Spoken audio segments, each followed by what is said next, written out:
प्रणाम, हमार नाम है जूली रवा। देख रहल बानी आपन भाषा भोजपुरी में खबर दिखावे और वो खबर के भीतरी के खबर बुझावे वाला बुलेटिन जेकर नाम है खबर के बूझी। चलिए देखल जाओ कि का खबर बा और ओकर का मतलब बा।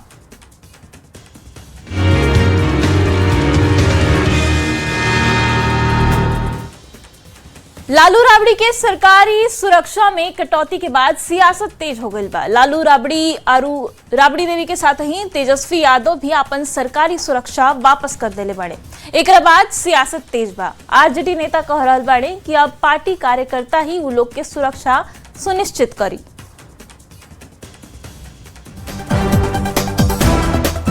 ये तस्वीर पटना के 10 सर्कुलर रोड बंगला के बाहर की है और दरवाजा के बाहर खड़ा लोग हमें आरजेडी के कार्यकर्ता।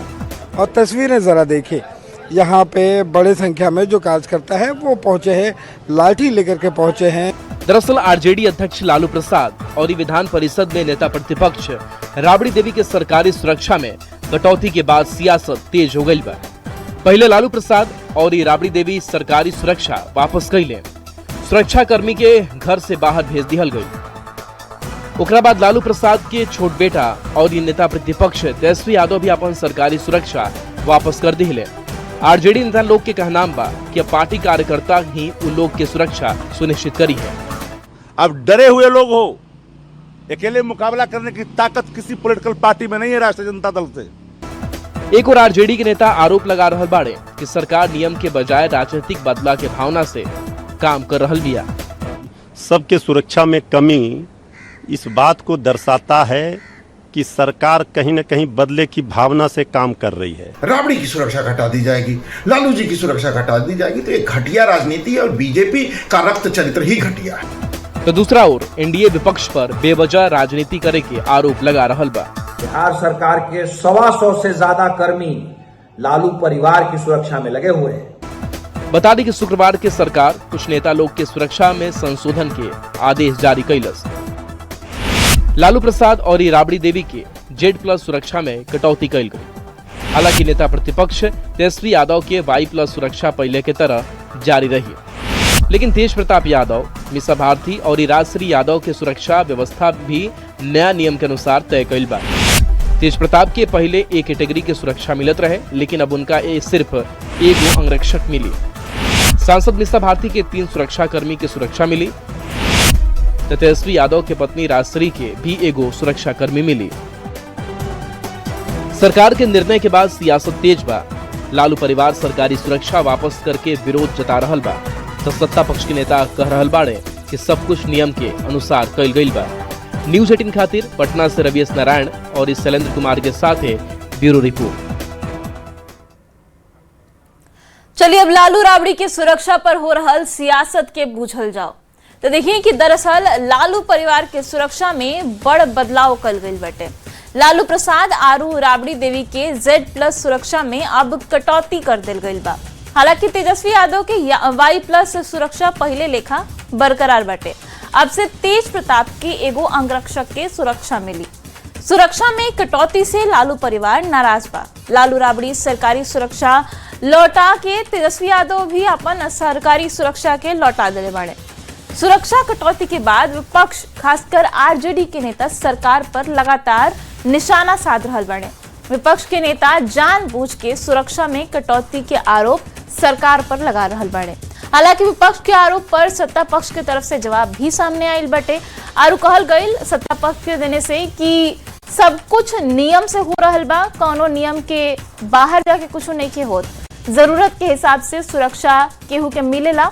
यह मुद्दा पर विपक्ष की ओर से बिना मतलब के राजनीति कल जा रहा बा और एकरे के लेके बिहार में सियासत लगातार जारी बाटे। सुरक्षा के लेके बयान और ओकरा पर पलटवार हो रहा बा। बढ़ल अगला खबर पर, बिहार विधान परिषद के 9 गो सीट पर चुनाव और 1 सीट पर उपचुनाव की घोषणा के बाद राज्य के राजनीति में गहमा गहमी बढ़ गई बा।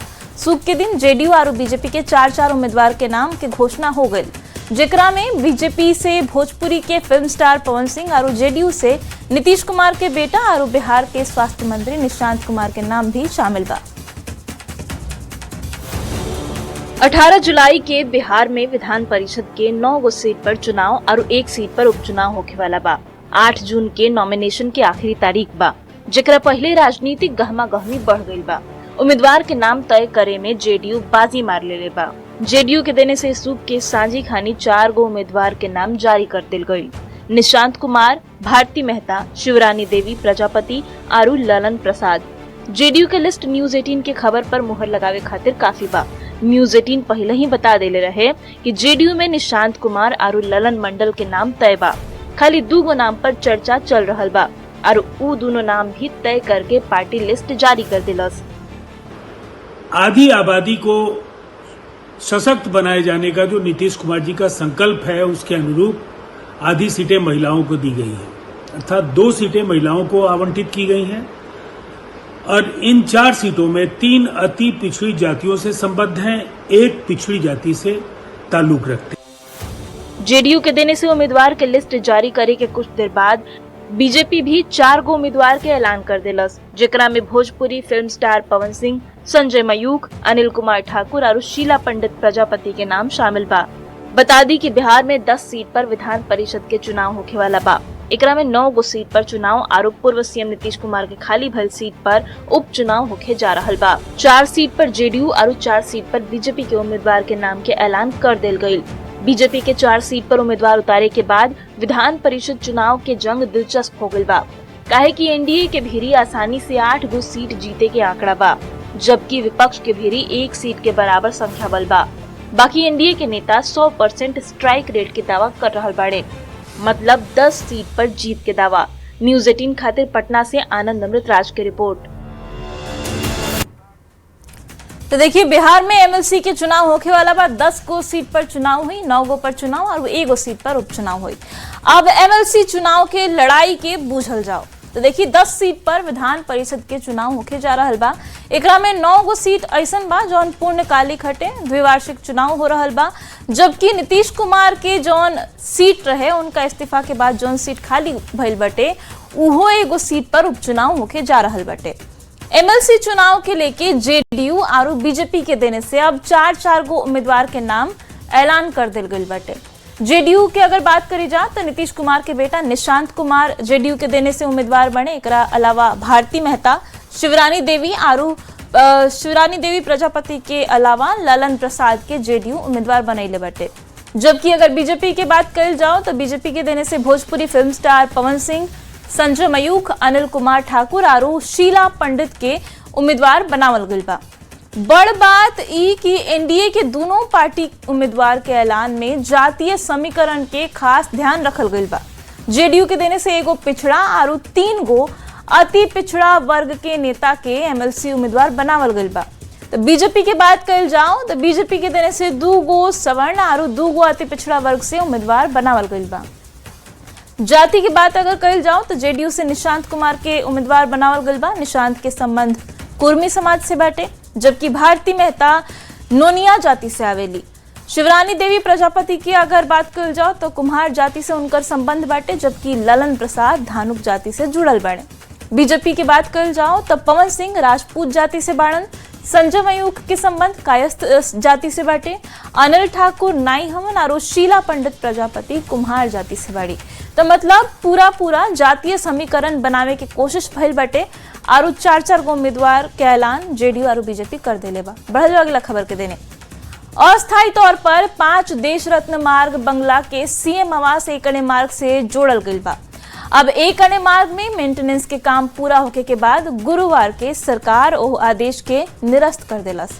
मतलब सीएम सम्राट चौधरी 1 अणे मार्ग में ही रही है, 5 देश रत्न मार्ग खाली हो चुकल बा। सवाल बा कि सम्राट चौधरी बड़ा आवास छोड़ देले का अब राबड़ी देवी आवास छोड़ी है।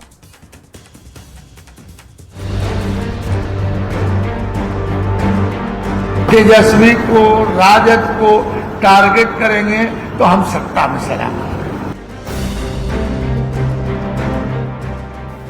राबड़ी देवी के 10 सर्कुलर रोड बंगला खाली करे के नोटिस मिलल। बिहार में बंगला की सियासत चरम पर पहुंच गई। राबड़ी देवी बंगला खाली करे से मना कर देली, जबकि आरजेडी की ओर से अब्दुल बारी सिद्दीकी प्रेस कॉन्फ्रेंस करके सीएम सम्राट चौधरी के आवास पर ही तंज कसल शुरू कर देना। तेजस्वी को, राजद को टारगेट करेंगे तो हम सत्ता में चलाएंगे। कि नेके 2 दिन बीतल कि सरकार एगो आदेश जारी कर देलस। पिछला आदेश के निरस्त कर देहलस, जेकरा में 5 देश रत्न मार्ग बंगला के अस्थायी तौर पर सीएम आवास एक करने मार्ग से जोड़ल गयल रहे। माननीय मुख्यमंत्री आदरणीय सम्राट चौधरी जी ने एक नजीर पेश किए हैं कि जो 5 देश रत्न मार्ग और अस्थायी रूप से एक अन्य मार्ग लोक सेवक आवास में शामिल किया गया था, उसको आज उससे अलग कर दिया गया है। मतलब साफ बा कि सीएम सम्राट चौधरी अब लोक सेवक आवास एक करने मार्ग में ही रही है। सरकार के आदेश के बाद सियासी बयानबाजी तेज हो गई। इनको लगा कि कहीं ऐसा ना हो कि इस मामले में सरकार की भद पिट जाए। एक करने मार्ग और 5 देश रत्न मार्ग के लेके विपक्ष बड़ मुद्दा बनैले रहे। अब जेडीयू और बीजेपी के नेता पूछ रहल बाड़न कि सम्राट छोड़ले बड़ा बंगला का राबड़ी छोड़ी है। दूसरे तरफ राबड़ी देवी जी ने जिस तरीके से मकान को कब्जा करके रखा, ये राष्ट्रीय जनता दल की उस मानसिकता को दर्शाता है जिसने केवल लूट तंत्र को स्थापित किया। पहले जबन कांग्रेस नेता एक करने मार्ग और 5 देश रत्न मार्ग के लेके सरकार पर निशाना साधत रहे लोग, अब सरकार के ताजा आदेश के बाद अब ऊ का कह रहल बाड़े, खुद सुनिए। सैकड़ों विमर्श के मुद्दे हैं, ये तमाम मुद्दे छोड़ दिए जाए और बस ये बहस की जाए कि फलना इस आवास में रहेंगे कि उस आवास में रहेंगे, क्या यही बिहार का विमर्श है? शर्म आती है। बंगला वाला विवाद की शुरुआत तब भइल जब सरकार राबड़ी देवी के 10 सर्कुलर रोड के बंगला खाली करे के और 39 हार्डिंग रोड में शिफ्ट होके के नोटिस दे देलस। तब फिर उहे सवाल उठता, सम्राट छोड़ले बड़ा बंगला का राबड़ी छोड़ी है। न्यूज़ 18 खातिर पटना से आनंद अमृतराज, रजनीश कुमार और शैलेंद्र कुमार के संगे ब्यूरो रिपोर्ट। तो चलिए अब बिहार में जारी बंगला वाला सियासत के बूझल जाओ। सम्राट चौधरी अब अपन आवास छोड़ देले बाड़े। अब सवाल ई उठ रहल बाटे कि अब सम्राट चौधरी के बाद का राबड़ी देवी भी अपन आवास छोड़ दी हैं। मतलब ये कि सीएम सम्राट के आधिकारिक पता खाली एक अन्य मार्ग रही 5 देश रत्न मार्ग के सीएम आवास में मिलावे के आदेश रद्द कर देल गईल बा, जौन आदेश पहले सरकार के देने से जारी भइल रहे। सीएम सम्राट चौधरी अपन अतिरिक्त सरकारी बंगला के छोड़ के एक अन्य मार्ग में मेंटेनेंस के काम पूरा होके के बाद 5 देश रत्न मार्ग खाली कर देले बाड़े। दूसरका ओर राबड़ी देवी के भी 10 सर्कुलर रोड खाली करे के नोटिस कई बेर मिल चुकल बाटे। बाकी अब वहीं तक उ बंगला खाली नहीं कैले। 10 सर्कुलर रोड के जौन बंगला बा वही में रह रहल बाड़ी। इहे ना, आवास खाली ना करे के धमकी तक राबड़ी देवी दे चुकल बाड़ी। ये बात के लेके सियासी और जुबानी जंग लगातार जारी बाटे। 10 सर्कुलर रोड के लेके राबड़ी देवी कहली कि कवनो कीमत पर बंगला खाली ना करब। तो सीएम सम्राट चौधरी कह दिले कि सरकारी आवास हटे खाली करही के पड़ी। एकरा पर राबड़ी देवी कह दिली कि खाली करावे के होखे तो सम्राट चौधरी फोर्स भुलवा के खाली करा ले। एक बाद सीएम सम्राट चौधरी के भी बयान आयल और साफ संदेश दे दिले कि कवनो माई के लाल घर खाली करावे से नइखे रोक सकत। मतलब आर पार के तैयारी दोनों देने से बटे। लगातार बयानबाजी हो रहल बा।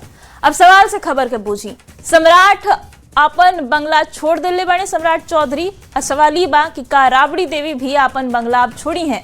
15 दिन के मोहलत उनका मिलल बटे बंगला खाली करे खातिर।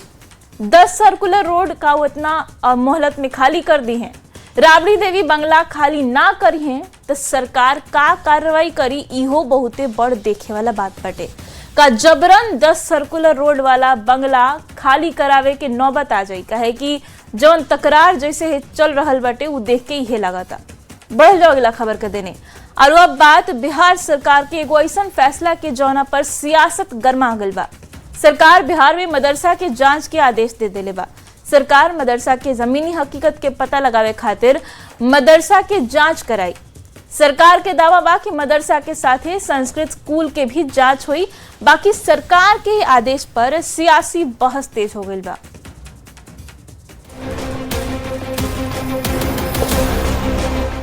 सम्राट सरकार बिहार में मदरसा के जांच करावे के बड़ फैसला ले बा।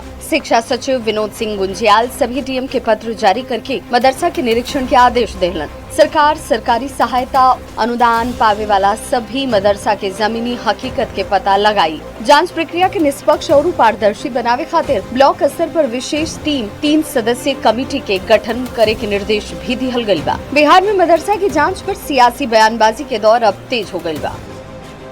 जांच के लिए जो फैसला लिया है उसमें एक बात का ख्याल रखना होगा कि ऐसा न हो कि मदरसों की जांच के नाम पर आप शिक्षा से लोगों को वंचित कर दें और जो बुनियादी शिक्षा बुनियादी तालीम लोग हासिल कर रहे हैं उससे ही कहीं ना कहीं वंचित होना पड़े। हमने देखा है कि शिक्षा मंत्री का बयान है कि हम दोनों की जांच के, और एक चीज हमेशा सोचना चाहिए कि जांच अपने आप में कभी कोई गलत चीज नहीं होती और जांच कराने के लिए तो सबको हमेशा तैयार रहना चाहिए। जबकि आरजेडी और कांग्रेस के आरोप बा कि जांच के आड़ में एजेंडा सेट करल जात बा। अब मदरसा की जांच, संस्कृत विद्यालय की जांच या स्कूलों की जांच का आदेश सरकार दे रही है। 20 साल से आप ही की सरकार थी तो इसमें जांच की व्यवस्था कितना लचर था जो स्वच्छता से मदरसा, संस्कृत बोर्ड या स्कूलों में पढ़ाई नहीं हो रही है। मदरसा की जांच पर हो रहल सियासत के बीच सरकार के कहनाम बा कि मदरसा के साथ संस्कृत स्कूलों की भी जांच करवावल जाए। बहुत से संस्थान ऐसे होते हैं जो कागज पर चलते हैं और सरकार की सुविधा लेते रहते हैं।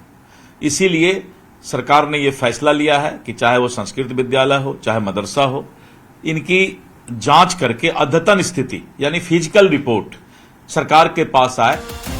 बिहार में सरकारी सहायता प्राप्त मदरसा और संस्कृत विद्यालय के जांच के लेके राजनीतिक विवाद अब गहरा गइल बा। सियासी बहस तेज हो गइल बा। सरकार के दावा बा कि वो ई पूरा प्रक्रिया के तहत ई जाने की कोशिश कर रहल बा कि ऐसन मदरसा और संस्कृत स्कूल वास्तव में चल रहल बा कि ना, लेकिन विपक्ष के सरकार के मंशा पर शक लागल बा। न्यूज़ 18 खातिर पटना से रजनीश कुमार के संगे शैलेंद्र कुमार की रिपोर्ट। तो बिहार में मदरसा और संस्कृत विद्यालय के जांच पर सियासत गरमा गल बा। अब मदरसा के जांच के आदेश वाला खबर के बूझल जाओ तो देखिए कि सबसे पहले ई बूझी कि का सरकार के जो आदेश बटे ऊ का बा। तो देखिए बिहार सरकार मदरसा के जांच के आदेश दे देले बटे। सरकार के ओर से सब डीएम के पत्र जारी कल गइल बा। मदरसा के स्थलीय निरीक्षण करे के निर्देश दिल गइल बा। सरकारी अनुदान पावे वाला मदरसा जांच के दायरा में बढ़े, जेकर जमीनी हकीकत के पड़ताल सरकार करवावे के मूड में बटे। मदरसा के जांच वाला कमेटी कैसन हुई इहो बता देता है। तो बता दी कि 3 सदस्यीय कमेटी ए मदरसा के जांच खातिर बनावल जाई। उहो प्रखंड के कमेटी जांच करी। जौन मदरसा जहां बाटे हो जाके प्रखंड के एगो कमेटी बनी। मदरसा के जांच वाला कमेटी में के रही इहो जान ली। तो देखिए कि अध्यक्ष हुई बीडीओ चाहे सीईओ एकर अध्यक्ष हुई हैं, जबकि सदस्य बीईओ आरू हाई स्कूल के हेडमास्टर हुई हैं। मदरसा के जांच वाला कमेटी के सदस्य के नामित के करी। अगला सवाल ई हो सकेला तो बता दी कि जिला के जो डीएम हुई हैं उस सदस्य लोग के नामित करी हैं। मदरसा की जांच रिपोर्ट कब आरू कैसे देवे के हुई तो इहो बता देता नहीं। तो देखिए फोटो साक्ष्य के साथ एकर रिपोर्ट जमा करे के हुई। 10 दिन के अंदर जब समीक्षा हुई ओकरा बाद रिपोर्ट देवे के बाटे ई निर्देश दिल गइल बा। सरकार मदरसा के जांच के आदेश आखिर काहे देले बा, सबसे बड़ सवाल ई बाटे। तो देखिए कि शिक्षा व्यवस्था में पारदर्शिता लावे खातिर ई निर्देश जारी कल गइल बा। फर्जीवाड़ा के रोके खातिर सरकारी कदम उठैले बाटे। सरकारी अनुदान के निगरानी खातिर ई कदम के सरकार जरूरी बतवले बा। सरकारी धन के सही तरीका से उपयोग होके ए खातिर सरकारी फैसला लेले बाटे। फर्जी आरू अवैध मदरसा के पहचान करे खातिर भी ई कदम बहुते महत्वपूर्ण बा। वास्तविक छात्र के संख्या के पता एह निरीक्षण के जरिए लाग सकी। शिक्षक के संख्या खातिर भी ई जांच जौन बाटे वो जरूरी हो गइल बा। शैक्षणिक गुणवत्ता आरू डेटा सत्यापन में भी ई मदद करी। शिक्षक के उपस्थिति सुनिश्चित करे खातिर भी ई निरीक्षण जौन बाटे वो जरूरी बा। शिक्षा के स्तर सुधारे खातिर भी कहीं ना कहीं ई निरीक्षण जौन बा वो मदद करी। मदरसा के जांच के आदेश पर सियासत भी इन्हें तेज हो गई बटे। विपक्ष के आरोप बा कि धर्म विशेष के एकरा जरिए निशाना बनावल जा रहल बा। और ई निशाना बनावे के काम सरकार कर रहल बिया, ऐसा आरोप बाटे। विपक्ष के आरोप पर सरकार के जवाब भी आयल बाटे, ओकरो के बूझ लेल जाओ। सरकार के कहना बा कि कार्रवाई शिक्षा व्यवस्था के पारदर्शी और मजबूत बनावे खातिर हो रहल बा। मदरसा के साथे संस्कृत विद्यालय की भी जांच हो रहल बा। मतलब एक मुद्दा पर बेवजह राजनीति कईल ठीक नहीं है। इस सरकार के देने से कहीं ना कहीं पक्ष रखल गईल बा। बाकी विपक्ष के आरोप यह बा कि जानबूझ के एगो समुदाय विशेष के टारगेट कईल जाता। बहरहाल बढ़ल जाओ अगला खबर के देने। केंद्र सरकार ऑन स्क्रीन मार्किंग विवाद के बीच सीबीएसई के चेयरमैन राहुल सिंह और सचिव हिमांशु गुप्ता के तबादला कर दिलस। अब प्रशांत सीताराम लोखंडे सीबीएसई के नया चेयरमैन बनावल गईल बने, जबकि वरुण भारद्वाज के सीबीएसई के नया सचिव बनावल गईल बा। सरकार ओएसएम सर्विस के टेंडर और खरीद प्रक्रिया के जांच खातिर कमिटी भी गठित कर देले बा।